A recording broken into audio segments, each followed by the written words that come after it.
പ്രിയമുള്ളവരെ, യുഎഇയിൽ നിന്നുള്ള റമദാൻ സഹായം കൈപ്പറ്റിയതിനെ മറയാക്കി മന്ത്രി കെ ടി ജലീലിനെ വേട്ടയാടാനിറങ്ങിയ കോൺഗ്രസ് ലീഗ് നേതൃത്വങ്ങളോടൊരു വാക്ക്.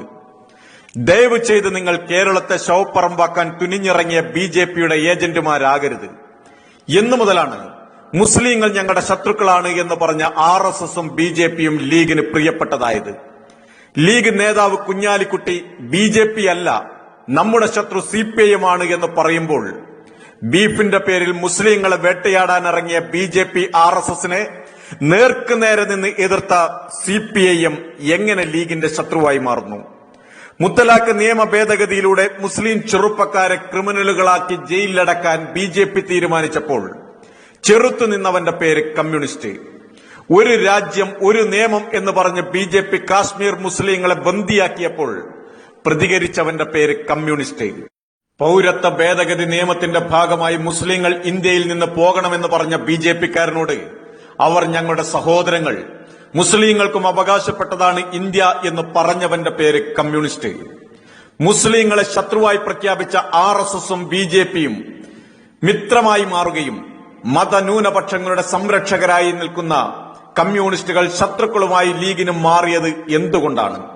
മുസ്ലിങ്ങളുടെ പേര് പറഞ്ഞ് അധികാരം പിടിക്കുന്ന പാർട്ടിക്കാർക്ക് മുസ്ലിങ്ങൾ ശത്രുക്കളാണ് എന്ന് പറയുന്നവർ മിത്രങ്ങളാകണമെങ്കിൽ ഒന്നുകിൽ ലീഗ് മുസ്ലിം വിരുദ്ധ പാർട്ടിയാവണം, അല്ലെങ്കിൽ ബിജെപി ലീഗ് നേതൃത്വത്തിനെ ബ്ലാക്ക്മെയിൽ ചെയ്ത് അടിമപ്പണിയെടുപ്പിക്കുകയാണ് എന്ന് പറയാം. നരേന്ദ്രമോദിയെ പാർലമെന്റിൽ പിടിച്ചുകെട്ടാൻ മലപ്പുറത്ത് നിന്ന് പറഞ്ഞയച്ച പടക്കുതിരയാണ് കുഞ്ഞാലിക്കുട്ടി. ഇന്നുവരെ ബിജെപിക്കെതിരായി ഈ നേതാവിന്റെയോ അദ്ദേഹത്തിന്റെ പാർട്ടിക്കാരുടെയോ ഭാഗത്തുനിന്ന് ശക്തമായൊരു പ്രതിഷേധമെങ്കിലും ഉയർന്നു വന്നിട്ടുണ്ടോ? ഇല്ല എന്ന് തന്നെ പറയാം. നേതാക്കന്മാരുടെ പേരിലുള്ള കേസുകളും അവരുടെ അവിഹിതമായ സ്വത്ത് സമ്പാദനവും എല്ലാം കാട്ടി ലീഗ് കോൺഗ്രസ് നേതാക്കളെ ബിജെപി ബ്ലാക്ക്മെയിൽ ചെയ്യാൻ തുടങ്ങി. അതുകൊണ്ട് തന്നെ സ്വന്തം നിലനിൽപ്പിനായി പ്രസ്ഥാനത്തെ ഒറ്റുകൊടുക്കുന്ന നേതാക്കന്മാർ നയിക്കുമ്പോൾ ഇവർ ചെരുപ്പുനക്കുകളായി മാറിയില്ലെങ്കിലേ അത്ഭുതപ്പെടേണ്ടതുള്ളൂ. ബാബറി മസ്ജിദ് പൊളിച്ച ബിജെപി ആർഎസ്എസ് നമ്മുടെ ശത്രു. ഭരണം കയ്യിലുണ്ടായിരുന്നിട്ടും തടയാതെ ബാബറി മസ്ജിദ് പൊളിക്കാൻ കൂട്ടുനിന്ന കോൺഗ്രസും ഇന്നു മുതൽ ഇസ്ലാമികളുടെ ശത്രുവാണ്. ലീഗ് കോൺഗ്രസിനെ തള്ളിപ്പറയണമെന്ന് പറഞ്ഞ ഒറ്റ കാരണത്തിൽ അഖിലേന്ത്യാ പ്രസിഡന്റായിരുന്ന ഇബ്രാഹിം സുലൈമാൻ സേട്ടിനെ സംസ്ഥാന അധ്യക്ഷൻ പുറത്താക്കിയ വിചിത്രമായ പാർട്ടിയാണ് ലീഗ്. സമുദായത്തിന്റെ പേര് പറഞ്ഞ് അധികാരം പിടിച്ചെടുത്ത് സുഖിച്ചു നടക്കുന്നതല്ലാതെ ആ സമുദായത്തിനു വേണ്ടി ഇന്നുവരെ ലീഗ് ഒന്നും ചെയ്തിട്ടില്ല. സമുദായത്തെ ശത്രുക്കളായി പ്രഖ്യാപിച്ചവരോട് കൂട്ടുകൂടുന്നത് അതുകൊണ്ടാണ്. സമുദായത്തിന്റെ ആരാധനാലയം തകർക്കാൻ കൂട്ടുനിന്നവരോട് ഇപ്പോഴും ചങ്ങാത്തം കൂടുന്നത് അതുകൊണ്ട് തന്നെയാണ്. സമുദായമല്ല, അതിന്റെ പേരിൽ കിട്ടുന്ന അധികാരമാണ് ലീഗിന് വലുത്. അതിനുവേണ്ടി ഏത് ചെറ്റത്തരത്തിനും മടിയില്ലാത്ത പാർട്ടിയാണ് ലീഗ്. റമദാൻ കാലത്ത് മുസ്ലിങ്ങൾ നടത്തുന്ന പുണ്യപ്രവൃത്തിയാണ് സക്കാത്ത്. ഗൾഫ് രാജ്യങ്ങളുടെ നയതന്ത്ര കാര്യാലയങ്ങൾ വഴി ഇതിനു മുമ്പും ഇത്തരം പ്രവൃത്തികൾ ചെയ്തിട്ടുണ്ട്.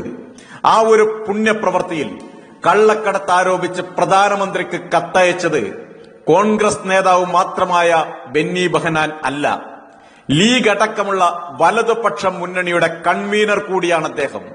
ഇതിൽ പ്രതിഷേധിച്ച് മുന്നണി വിട്ടിറങ്ങാൻ ലീഗ് തയ്യാറുണ്ടോ? ഇത് ലീഗ് കൂടി ആലോചിച്ചാണ് ചെയ്തതെങ്കിൽ സ്വന്തം സമുദായത്തിന്റെ പുണ്യപ്രവൃത്തിയിൽ പോലും കള്ളക്കടത്ത് ആരോപിക്കുന്ന ലീഗിന് ഒരിക്കലും മാപ്പില്ല.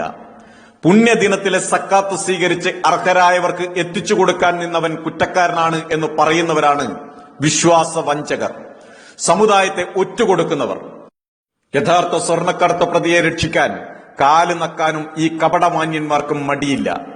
ഈന്തപ്പഴത്തിനകത്ത് കുരുവിന് പകരം സ്വർണമാണ് എന്ന് പറയാൻ ലീഗ് നേതാവിന് ഒരു ഉളുപ്പുമില്ലെന്ന് നമ്മൾ കണ്ടതാണ്. അറബ് നാട്ടിലെ വിശ്വാസികൾ പുണ്യനാളിലെ സക്കാത്ത് നൽകുന്ന ഈന്തപ്പഴത്തിന്റെ കൂടെ സ്വർണം കയറ്റി അയച്ചു എന്നല്ലേ അതിനർത്ഥമാക്കേണ്ടത്?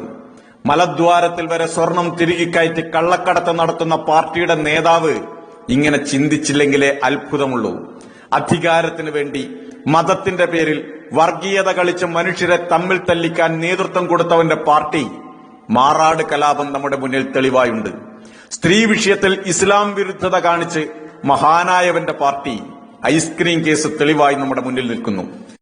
കട്ടവന്റെ കൈവെട്ടണമെന്ന് പറയുന്ന വിശ്വാസ പ്രമാണങ്ങളിൽ വിശ്വസിക്കുമ്പോഴും ജ്വല്ലറി തട്ടിപ്പിലൂടെ കോടികൾ തട്ടിയവനെ ഇന്നും സംരക്ഷിക്കുന്നവന്റെ പാർട്ടി, സ്വന്തം മണ്ഡലത്തിൽ +2 അനുവദിക്കാൻ കൈക്കൂലി വാങ്ങിയവന്റെ പാർട്ടി, ഈ അഹമ്മദ് സാഹിബിന്റെ മയ്യത്തിനോട് അനാദരവ് കാണിച്ച പാർട്ടിക്കാരനെ അങ്ങോട്ട് ചെന്ന് കണ്ട് കെട്ടിപ്പിടിച്ചവന്റെ പാർട്ടി, സ്വന്തം മരുമകന്റെ സ്വർണ്ണക്കേസ് അട്ടിമറിക്കാൻ BJP-ക്കാരന്റെ ചെരുപ്പ് നക്കിയ നേതാവ് നയിക്കുന്ന പാർട്ടി, അധികാരത്തിന് വേണ്ടി സ്വന്തം സമുദായത്തെ പോലും ഒറ്റുകൊടുക്കുന്നവന്റെ പാർട്ടി, അതാണ് ലീഗ്.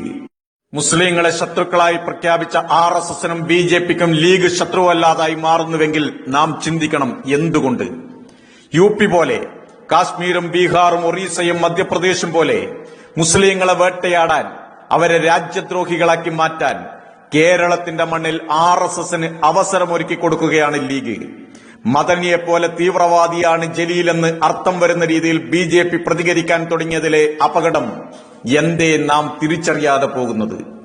RSSന്റെ വർഗീയതയെ എക്കാലവും ചെറുത്തുനിന്ന കമ്മ്യൂണിസ്റ്റുകാരെക്കാൾ ദിവസം കഴിയുന്തോറും BJP ആയിക്കൊണ്ടിരിക്കുന്ന കോൺഗ്രസിനോടും ഇന്നും ചങ്ങാത്തം കൂടുന്ന ലീഗിന് എന്ത് സമുദായ സ്നേഹമാണുള്ളത്.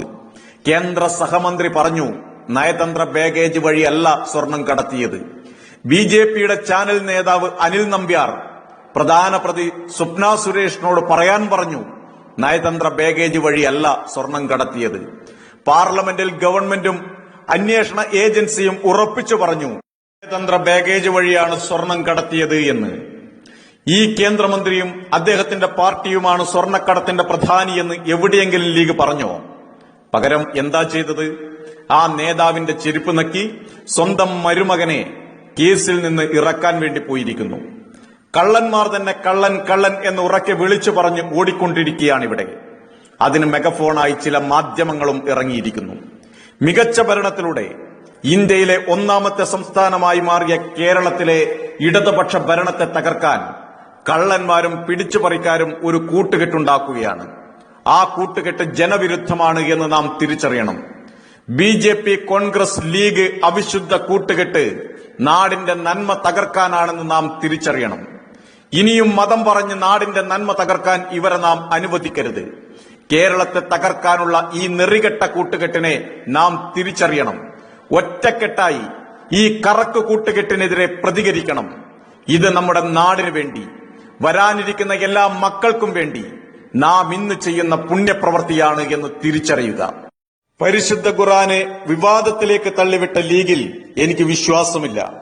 യഥാർത്ഥത്തിൽ സ്വർണം കടത്തിയവരെ സംരക്ഷിക്കുന്ന ലീഗ് ഇസ്ലാമിനെതിരെ, വർഗീയവാദികളായ BJP, RSSനൊപ്പം കൂട്ടുകൂടുന്ന ലീഗ്, കോൺഗ്രസ് പാർട്ടികൾ ഈ നാടിന് ആപത്ത്.